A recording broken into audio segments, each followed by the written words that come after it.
A palavra de Deus diz lá em Mateus, capítulo 24: E saindo elas para comprar óleo, chegou o noivo.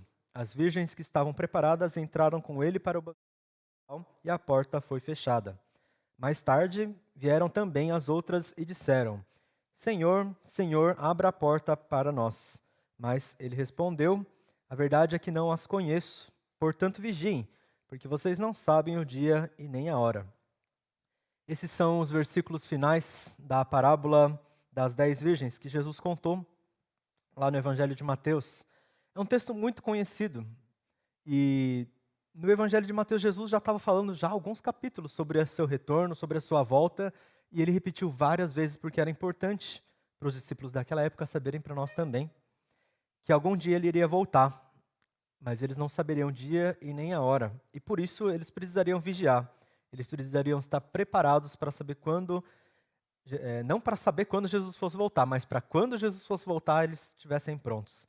E assim Jesus lembrou seus discípulos, aqueles que estavam ouvindo, e ainda fica esse lembrete para nós. Nós temos que nos preparar. Jesus ainda retornará, e só porque ele não retornou na geração dos nossos pais, dos nossos avós, é que a gente deveria ficar despreparado, a gente deveria perder de vista. Isso é semelhante ao texto de Amós que nós vamos ler na mensagem de hoje, lá no capítulo 4. A gente está falando sobre essa série de mensagens, de pregações sobre preparação. Muito do que nós vivemos depende do que nós decidimos e nos preparamos anteriormente, e muito do que nós vamos viver ainda depende do que nós vamos nos preparar hoje.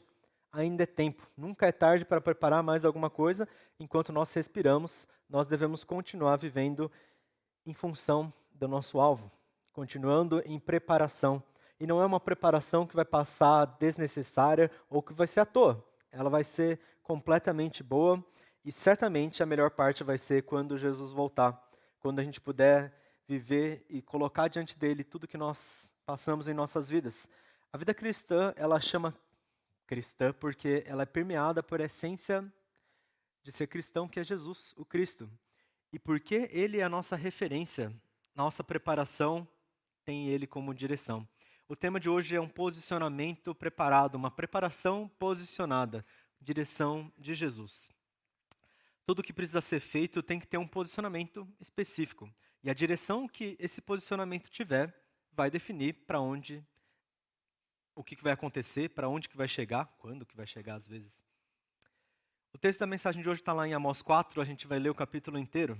Mas rapidinho antes da gente ler, eu vou dar um pouquinho do contexto. O povo de Israel passou por bastante coisa, desde que eles tinham se tornado um povo.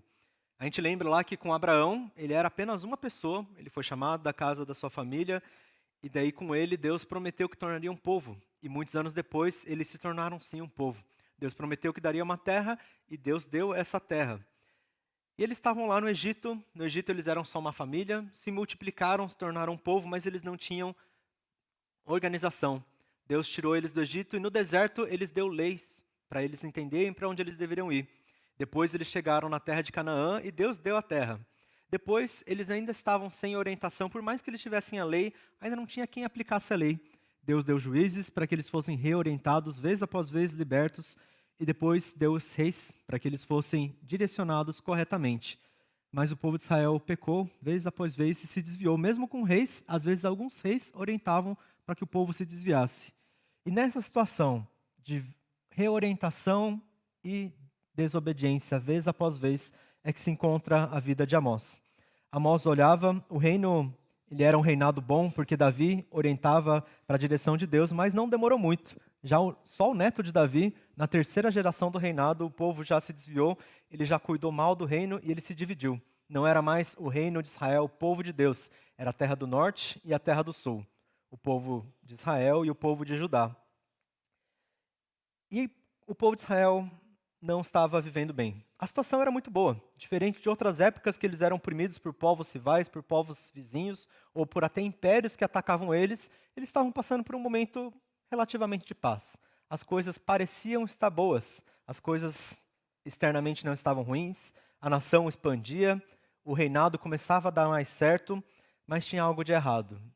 E Amós, que não era profeta, ele era um pastor de ovelhas, Deus chamou ele para falar a esse povo. Esse povo que estava vivendo numa situação que parecia estar caminhando bem, mas por dentro não estava bem. E foi assim que Deus falou com ele. Vamos ler lá no capítulo 4. Ouçam essa palavra de Samaria.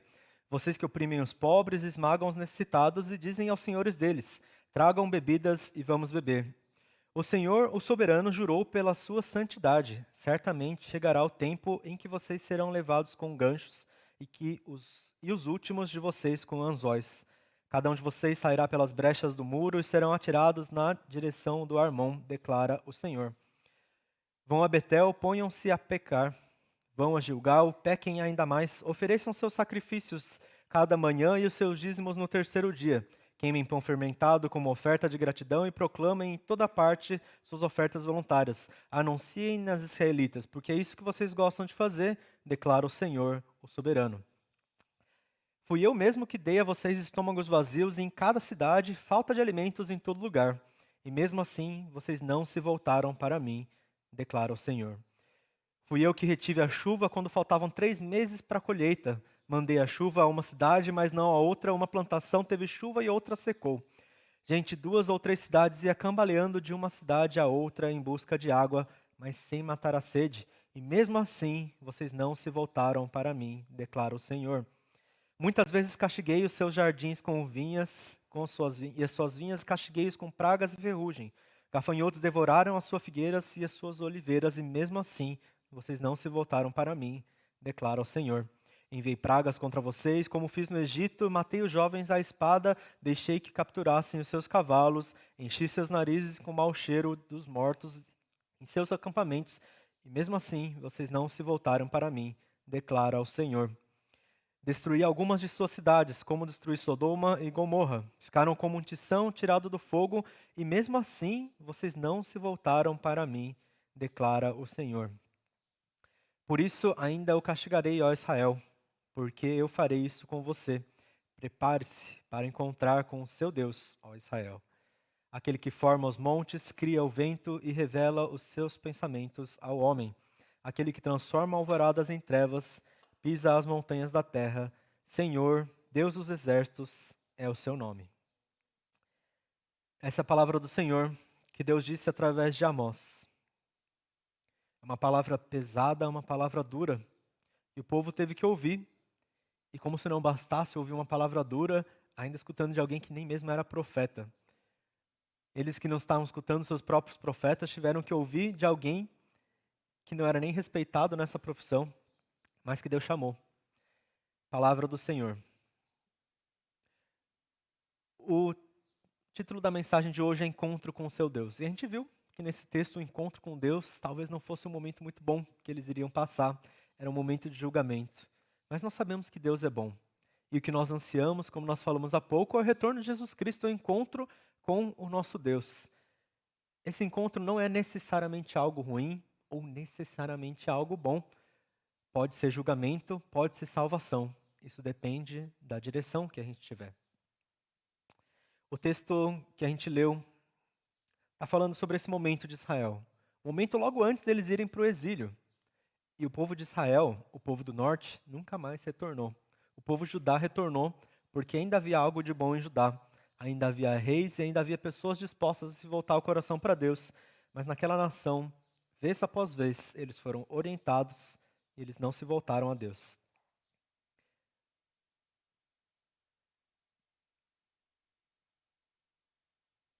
Amós está fazendo alguns alertas ao povo. E ele começa dizendo, nosso primeiro tópico da palavra de hoje, ouçam essa palavra vocês. Ele se endereça especificamente a um povo específico. O povo de Israel, o povo de Deus. E ele está falando com aqueles de Samaria. Ouçam essa palavra vocês. Você poderia começar dizendo só, mas por que você chama atenção falando ouçam essa palavra? Porque eles precisavam ouvir, porque era algo importante e porque eles não estavam dando ouvidos. Outro dia eu estava conversando com o irmão Shin sobre a gente ter várias chaves na igreja e elas às vezes são bem confusas. Tem a chave daqui de baixo, a chave lá de cima e como se não bastasse aqui embaixo tem 2 chaves, lá em cima tem mais 2 chaves e entre outros lugares da igreja. Mas uma coisa que a gente chamou atenção é que tinha uma boa organização no chaveiro. Se não tivesse, seria um pouco difícil, né? E não fui eu, no caso, o chaveiro, ele por conta própria fez a cópia com cores de cada chave separadas, especificamente para cada parte. Isso foi muito bom, ajudou bastante na organização. E uma coisa interessante é que eu acabei deixando cada cor de cada chave numa parte diferente do chaveiro, numa argola diferente. E cada chave tem uma posição definida, porque cada posição, e só apenas na posição certa, ela vai abrir a porta certa. Se ela estiver na posição errada, mesmo a chave certa, se ela estiver de ponta cabeça, ela não vai abrir a porta, né? E se a chave estiver no lugar errado, ela também não vai abrir. Da mesma forma que as chaves precisam ser as chaves certas para abrir a porta, esses são os alertas que Amós está fazendo ao povo de Israel. Eles precisam fazer as coisas especificamente, numa posição, numa direção definida, senão eles não vão encontrar-se com Deus da forma como eles esperam. Amós ele está falando a Samaria, ao povo de Israel. Samaria era a capital. E lá nos versículos 1 a 3, ele se endereça. Primeiro aos ricos, eu não vou ler, mas pode colocar o versículo. Ele está falando, parece que direcionado apenas aos ricos, mas ele está falando todo o povo. Essa mensagem é para todos aqueles que se desviaram dos preceitos do Senhor. Lá nos versículos 4 e 5, Amós está acusando o povo de pecado. Diretamente ele está falando isso. Apesar deles praticarem a lei, aparentemente eles faziam tudo corretamente, está escrito. Eles ofereciam sacrifícios, eles ofereciam dízimos, ofertas de gratidão, ofertas voluntárias, tudo o que dizia na lei do Senhor, eles cumpriam. Mas Amós está dizendo que isso, tudo que eles faziam, era pecado. Apesar de tudo que eles faziam, não era bom.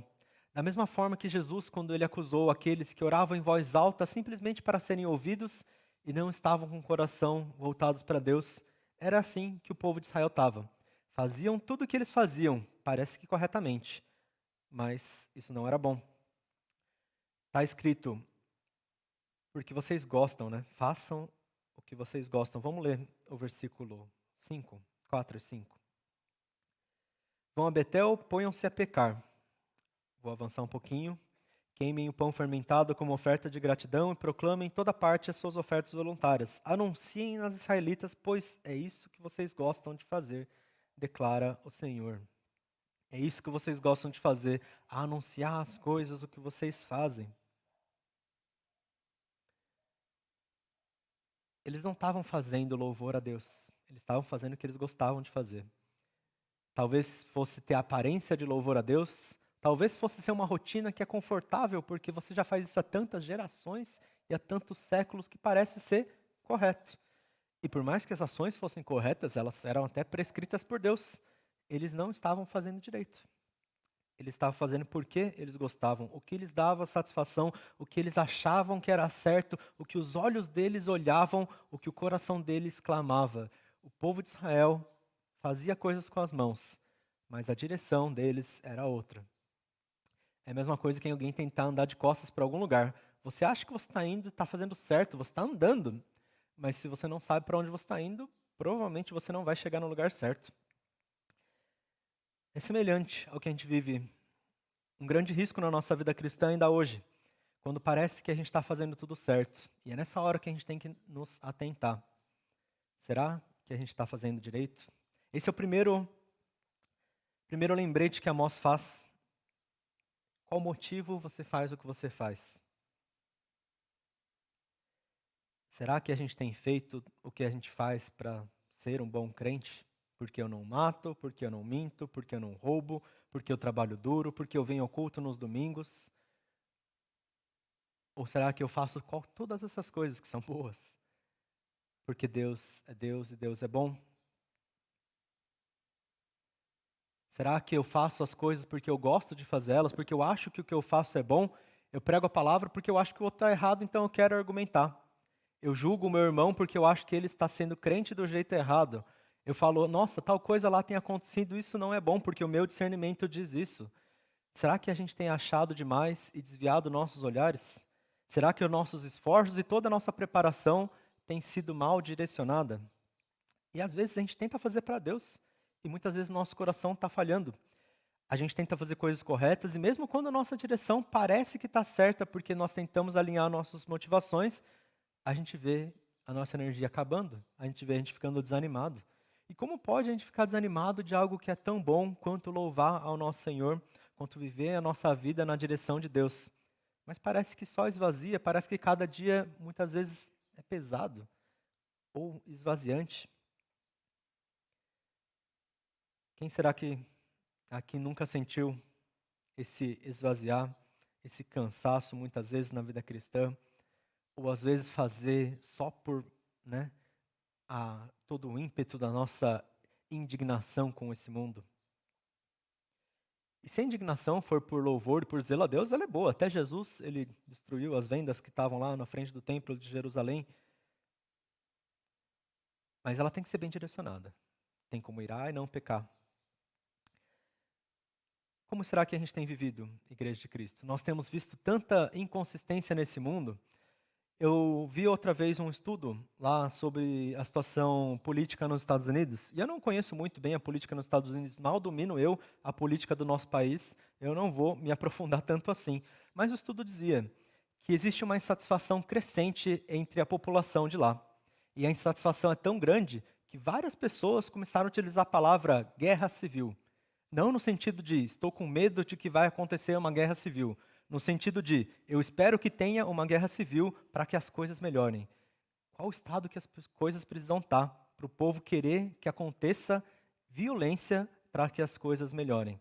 Não só porque a situação está ruim, tem dois problemas. Uma, o país realmente está passando por dificuldades, existem questões de liderança que, de novo, eu mal conheço, não posso falar sobre isso aqui, mas o pior é o discernimento. As pessoas que acham que sabem o que tem que fazer para melhorar o país. Eu acho que eu sei a solução. Essa é a solução. E entre alguns, e esses são poucos, certamente minorias são as pessoas que falam isso. Outros vão dizer: nossa, olha só essas pessoas que querem guerra civil, quanto eles não sabem. E começam a criticar sem fim, sem saber que eles estão colocados debaixo do mesmo critério de justiça. E dentre esse critério de Deus, todos nós somos pecadores, não temos direito de julgar. A gente pode avaliar e pensar, eu acho que isso não é bom, não vou me envolver nessa, não vou tentar fazer da mesma forma. Mas será que eu posso condenar o irmão? É isso, esse espírito de violência. Esse espírito de instabilidade que nós vemos ao redor do mundo e tantas coisas difíceis, né? O irmão Matsuno-san está sempre alinhado nas notícias, sabendo o que está acontecendo ao redor do mundo, ele tem colocado em oração, e nós devemos também. Mas quão duro é para os nossos corações ver o mundo constante guerras, constante discussões. A pior parte disso tudo é a gente entrar na mesma coisa e começar a criticar as discussões em vez de tentar reorientar os nossos corações, como indivíduos, mas também como igreja. Nós, como igreja, devemos nos buscar o Senhor, buscar reorientar. Senão, a gente vai estar vivendo esse cristianismo que Amós está criticando ali do povo de Israel, de fazer tudo o que a gente faz, mas fazer porque a gente gosta, fazer porque a gente quer, fazer porque a gente entende que isso é melhor. Amós, ele repete lá nos versículos 6 a 11, eu não vou colocar aqui nem ler, mas ele repete 5 a 6 vezes sobre o que Deus é capaz de fazer e o que ele fez com o povo de Israel. Um monte de coisas que parecem torturas e parecem julgamento, mas não é. Ele está dando correções, da mesma forma que um pai e uma mãe repreendem seus filhos, e os filhos talvez não acham isso a coisa mais agradável do mundo, mas essa repreensão não é para punição, é para correção dos filhos. Da mesma forma, Deus estava fazendo isso, não como juízo, para redirecionar o seu povo, para bem posicionar o seu povo de volta para Ele. Não adianta o povo de Israel estar lá bem organizado, todo mundo voltado para uma direção, e essa direção não ser a direção de Deus. Todos estavam reunidos, olhando para o mesmo lugar, estavam lá no templo, mas eles estavam olhando para baixo e não para o céu. Eles estavam olhando para si mesmos e não para o Senhor. Ele diz essas vezes todas o que Deus pode fazer. E todas essas vezes Deus diz assim: vocês, mesmo assim, não se voltaram para mim.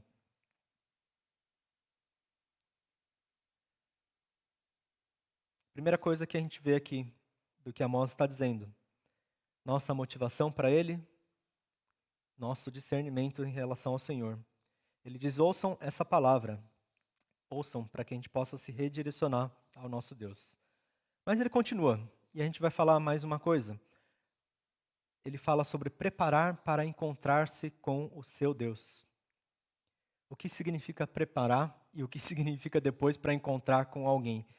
A gente se prepara e a preparação, como a gente viu, é de acordo com o que vai acontecer. A gente vai preparar, primeira coisa. Segunda, a gente vai se encontrar. Então, o motivo de preparar é encontrar com alguém. E o alguém que a gente vai encontrar é o seu Deus. Tem essas três partes que a gente vai ver.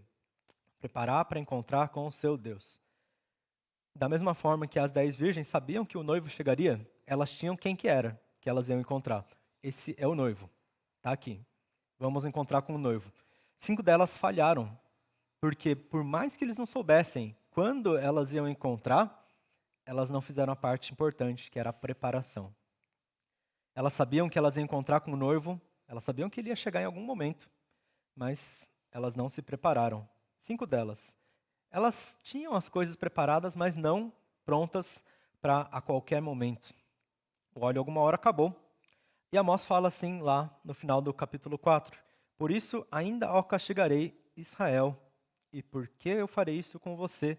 Prepare-se para encontrar com o seu Deus, ó Israel. Aquele que forma os montes, cria o vento e revela os seus pensamentos ao homem. Aquele que transforma a alvorada em trevas, pisa as montanhas da terra. Senhor, Deus dos exércitos é o seu nome.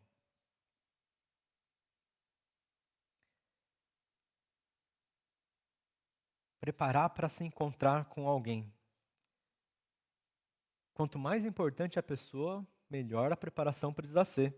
Da mesma forma que nós vimos José lá no Egito, quando ele ainda era um prisioneiro, e ele foi chamado à presença do faraó, ele teve que cortar a barba, se ajeitar, para estar apresentável na presença do faraó. Diante de uma autoridade, ele precisava estar devidamente apresentável. Ele sabia, e nenhuma dessas coisas mudou a direção que ele tinha, que era falar a palavra de Deus ao faraó, contar sobre o sonho. Ele precisava se preparar, mas todas as preparações não era simplesmente para ele ficar bonito ou apresentável, ou parecer alguém que sabia falar melhor, ou parecer alguém que sabia mais do que os outros sábios. José estava lá com uma direção específica e ele foi bem direcionado. Da mesma forma, as virgens, elas não estão simplesmente esperando por esperar. Elas não estão esperando porque elas acham que elas têm que esperar fora ou dentro, porque elas acham que só um pouquinho de óleo vai ser suficiente.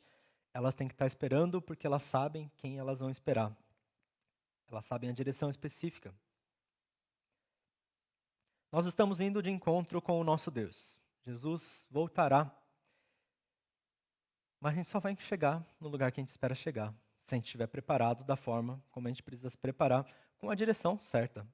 Da mesma forma que um GPS, se você colocar a direção errada, você não vai chegar no lugar. E eu lembrei outro dia, não sei se eu posso falar, eu acho que sim, o primeiro encontro do Daisky da Vitória, eles estavam, muito antes deles casarem, muito antes deles namorarem, os seminaristas Daisky Vitória, nossos irmãos aqui, eles marcaram de se encontrar na Livraria Cultura. E a Livraria Cultura é um ótimo lugar, né? Ela é um lugar bonito, divertido, quem sabe romântico, e ele fica 1 quadra de distância da estação do metrô Consolação. Ótimo, muito prático. Os dois poderiam ir de metrô, eles chegavam lá e logo estariam na Livraria Cultura. Só que eles não desceram na estação Consolação, que fica a 1 quadra de distância. Eles desceram na estação Trianon MASP. E por mais que seja a estação do lado, porque eles não sabiam aonde era a Livraria Cultura, eles não chegaram lá. Eles procuraram, eles andaram numa direção que inclusive era a direção contrária, né? Eles estavam aqui vizinhos, eles tinham que andar uma estação ainda, mas eles andaram para cá. E eles estavam confusos. Por coincidência, muita coincidência, eu estava saindo da Livraria Cultura no exato momento que eles estavam chegando. E daí a gente se encontrou na rua, a gente se encontrou por mensagem de celular, né? Mas, e aí eu falei a direção. Depois que eu falei, eu nem mesmo fui com eles. Pelo contrário, no meio da conversa eu simplesmente saí correndo porque eu falei, não, né, deixar eles com o tempo a sós. Mas nem avisei que eu ia embora. Eu só saí. E eles não precisaram mais de mim, eles chegaram lá. Chegaram no lugar certo porque agora eles tinham a direção. Eles podiam estar distantes, mais distantes do que quando eles começaram. Mas eles chegaram. Eles chegaram na livraria e tiveram o encontro deles lá, que aparentemente deu certo, porque estão felizmente casados já há alguns anos, parabéns. Mas muito bom. Eles encontraram a direção quando eles tiveram orientação. Quando eles estiveram posicionados, eles conseguiam andar para a direção certa. E da mesma forma, nós, se não estivermos posicionados corretamente. Da mesma forma que quando tem algum bebê que ainda está aprendendo a andar, e eles nem sabem, porque ele está concentrado todas as forças em dar o próximo passo, às vezes os pais pegam e viram ele para ele ir para a direção certa. Isso também a gente precisa ter com Deus. Nós, no caso, somos o bebê. Precisamos que Deus nos reoriente, nos direcione, nos posicione para que sim, em todas as nossas preparações, para cada passo que a gente der, a gente não deve deixar de dar os passos, mas que eles sejam em direção a Deus. Se não, da mesma forma como Israel, a preparação que a gente tiver para encontrar com esse Deus vai ser de condenação. Porque Deus é aquele que forma os montes, que cria o vento. Deus, ele é Deus de poder. Ele é Deus que pisa as montanhas da terra. Ele é Senhor dos exércitos. Ele é alguém temível. Mas se a gente estiver na direção dele, todo esse temor que a gente tem é bom. É um temor que nos orienta, é um temor que nos faz encontrar com o amor de Deus. A palavra aqui, prepare-se, significa se estabeleça, seja firme, esteja pronto, bem conduzido, se direcione. A palavra prepare-se é muito mais do que só se preparar como se alguém tiver que se vestir. Se estabeleça, da mesma forma, assim, a gente está preparando a igreja, a gente tem que estabelecer o fundamento. A gente não pode quebrar a parede se não tiver a planta. A gente tem que preparar, a gente tem que estabelecer direcionado.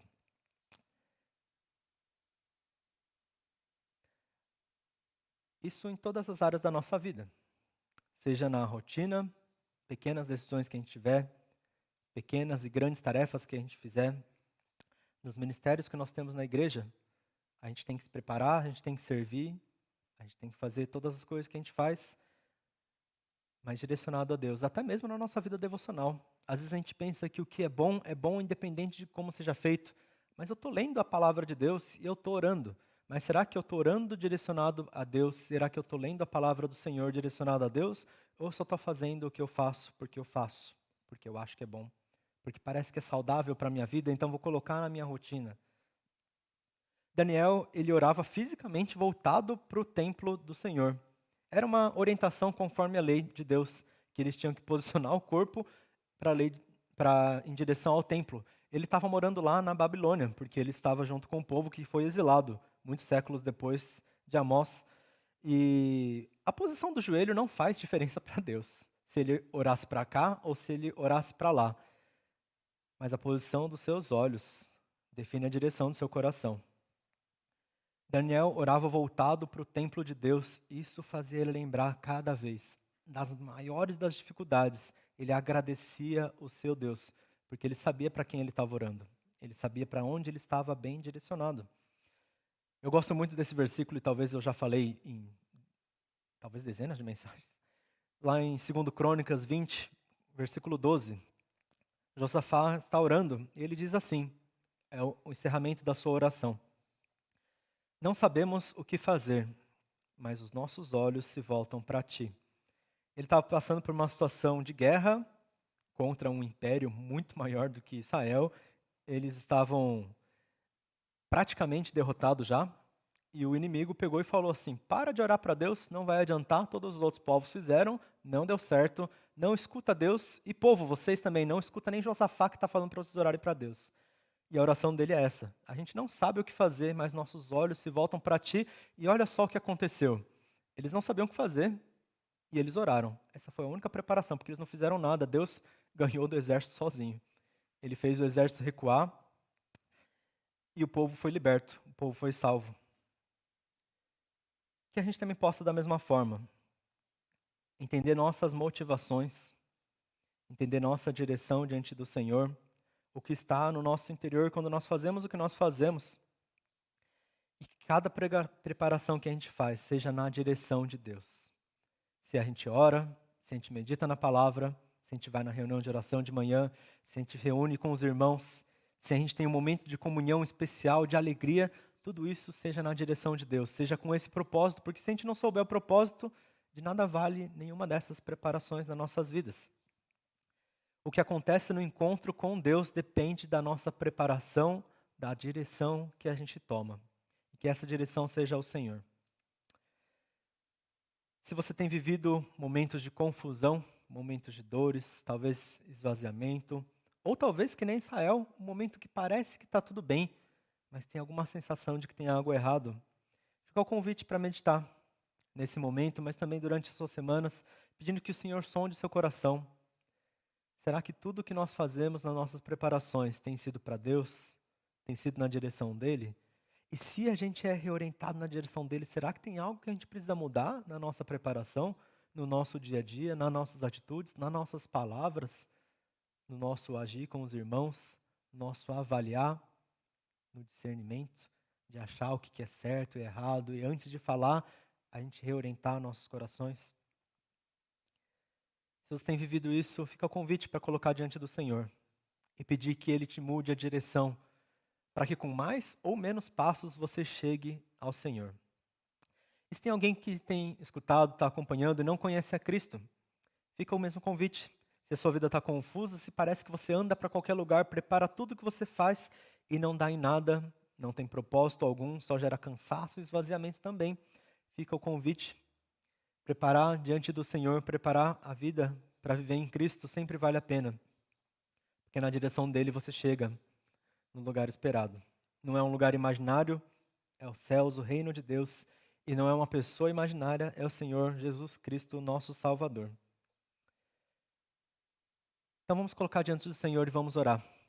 Nesse momento, cada um peça ao Senhor que Ele conduza seu coração, para que você avalie seus dias. Não apenas sua rotina, mas cada coisa que você faz, cada coisa que você pensa, cada opinião que você tem, cada conflito que você vê ao seu redor, que tudo isso possa ser bem direcionado ao Senhor, para que cada preparação, cada ação, cada atitude, cada palavra sejam somente para Deus e sejam um passo mais perto dEle. Coloca diante dEle nesse momento. Coloca o seu coração à disposição. Se você não sabe o que falar, deixe seus olhos se voltarem a Deus também. Se você não sabe o que fazer depois daqui, deixe o Senhor conduzir. Peça que o Espírito dele te ajude, te dê orientação. Que o Senhor possa ser sempre o nosso Deus. Ó Senhor, nós oramos, nós te buscamos, nós pedimos o teu auxílio, porque sem o Senhor nós não sabemos para onde ir, nós não sabemos o que fazer e o que nós fazemos não tem valor algum. Nós nos esforçamos tanto no nosso dia a dia. Nós gastamos tempo, nós gastamos energia, nós gastamos nossas forças e até nossa juventude em preparações constantes, mas que elas não sejam em vão, que o Senhor possa dar significado e propósito, direcionando nossos corações para Ti e nossos olhos também, para que cada passo que nós dermos seja um passo mais perto do Senhor, para que cada dia que nós tivermos seja cada dia mais perto da intimidade com o Senhor, que o Teu Espírito possa soprar em nossas vidas direção constante, que como velas nós possamos ir soprados por Ti na Tua direção. Que o Senhor chame essa Tua igreja, uma igreja que ora, uma igreja que busca, uma igreja que medita na Tua palavra, uma igreja que serve, uma igreja que proclama, mas tudo isso voltado para o Senhor. Por favor, ser conosco, ser com aqueles que têm ouvido, ser com aqueles que precisam da Tua palavra também, para que eles possam Te ver e encontrar com a Tua salvação. Nós oramos, nós te pedimos, nós entregamos em Tuas mãos, em nome de Jesus. Amém.